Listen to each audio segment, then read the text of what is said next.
YCP party మహిళా నేత అధికార ప్రతినిధి జగన్మోహన్ రెడ్డి ప్రియ శిష్యురాలైన శ్యామల చేసిన పనికి ఇప్పుడు తెలంగాణ ఆంధ్రప్రదేశ్ ప్రజలు మాత్రమే కాకుండా వైసీపీ వాళ్ళు కూడా నవ్వుకుంటున్నారు.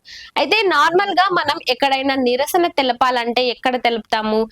ఈ రాష్ట్రంలో సమస్య ఉంటే ఈ రాష్ట్రంలోనే ఏదో ఒక ప్రాంతంలో చెప్తాము. కానీ శ్యామల చాలా వెరైటీగా సమస్య ఆంధ్రప్రదేశ్ లో అయితే దానికి సంబంధించిన నిరసన మాత్రం తెలంగాణ హైదరాబాద్ లోని కూకట్పల్లిలో చేసింది.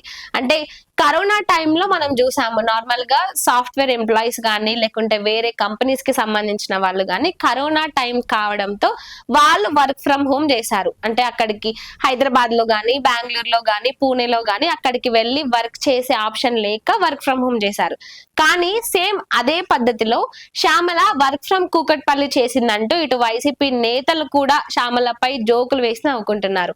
అయితే పిన్నెల్లి బ్రదర్స్ అరెస్ట్ ఏదైతే ఆ సంఘటన ఉందో దానికి సంబంధించి కూటమి ప్రభుత్వం కావాలని ఈ విధంగా చేసింది, రాజకీయ పరంగా వైసీపీ పార్టీని టార్గెట్ చేస్తూ చేసిందంటూ శ్యామల నిరసన తెలిపింది. ఎక్కడ తెలిపింది? కూకట్పల్లిలో తెలిపింది. కానీ ఆమె నిరసన ఎక్కడ తెలపాలి? ఆంధ్రప్రదేశ్ లోని వైజాగ్ లో గాని అమరావతిలో గాని కర్నూలులో గాని తెలపాలి.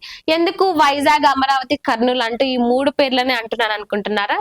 ఎందుకంటే గతంలో జగన్మోహన్ రెడ్డి అధికారంలో ఉన్నప్పుడు మూడు రాజధానులు అంటూ ఆ మూడు పేర్లనే చెప్పారు కదా, కాబట్టి అక్కడ నిరసన తెలియజేస్తే బాగుంటుంది అన్నట్టు ఆ విధంగా మాట్లాడారు. సో శ్యామల నిరసన చేసింది, సరే ఓకే, ఇక్కడ తెలంగాణలో నిరసన చేసింది అంటే అధికార ప్రతినిధిగా ఇటు రోజా ఉన్న తర్వాత ఇంకా చాలా మంది వైసీపీ పార్టీకి సంబంధించి మహిళా నేతలు ఉన్నప్పటికీ శ్యామలాని మాత్రమే అధికార ప్రతినిధిగా ఇటు జగన్మోహన్ రెడ్డి ఎంపిక చేశారు. ఎందుకంటే శ్యామల ప్రియ శిష్యురాలు కదా. కానీ శ్యామల ఇప్పుడు జగన్మోహన్ రెడ్డికి మంచిగా టోపీ పెట్టిందంటూ ఇటు రాజకీయ పరంగా అందరూ మాట్లాడుకుంటున్నారు.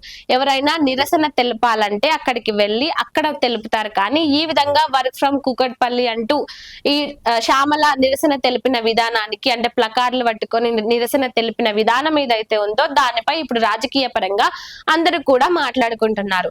ఇక అదే విధంగా పిపిపి దానికి సంబంధించి దాన్ని వ్యతిరేకిస్తూ ఏవైతే కోటి సంతకాలను కలెక్ట్ చేస్తున్నారో ఆ సంతకాలను కూడా ఇటు కూకట్పల్లిలో కలెక్ట్ చేస్తున్నారు.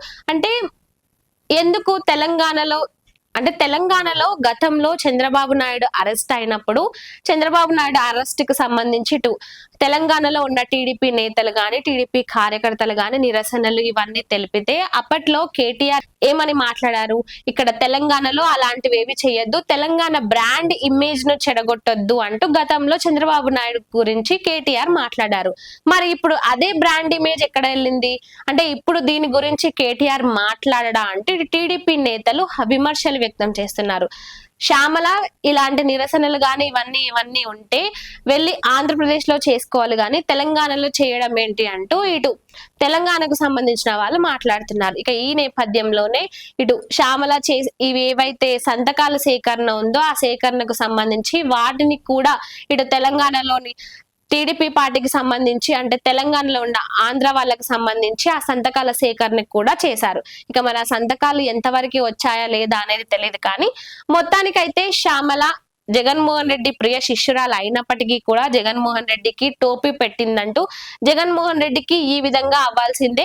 ఎవరైనా ఇలాంటి నిరసనలు ఇలాంటివి ఉంటే అక్కడికి వెళ్ళి అక్కడ చేస్తారు. కానీ శ్యామల చేసిన పని చూస్తుంటే ఇటు వైసీపీ పార్టీలో శ్యామలకు అధికార ప్రతినిధిగా ఇచ్చి చాలా మంచి పని చేశారంటూ చాలా వ్యంగ్యంగా ఇటు కూటమిలోని నాయకులు గాని మరీ ముఖ్యంగా వైసీపీ వాళ్ళే కొంతమంది దీనిపై వ్యతిరేకిస్తున్నారంట. ఇక మరి శ్యామల గాని ఇటు వీటికి సంబంధించి ఇక ఏ విధంగా ఉంటుందో చూడాలి.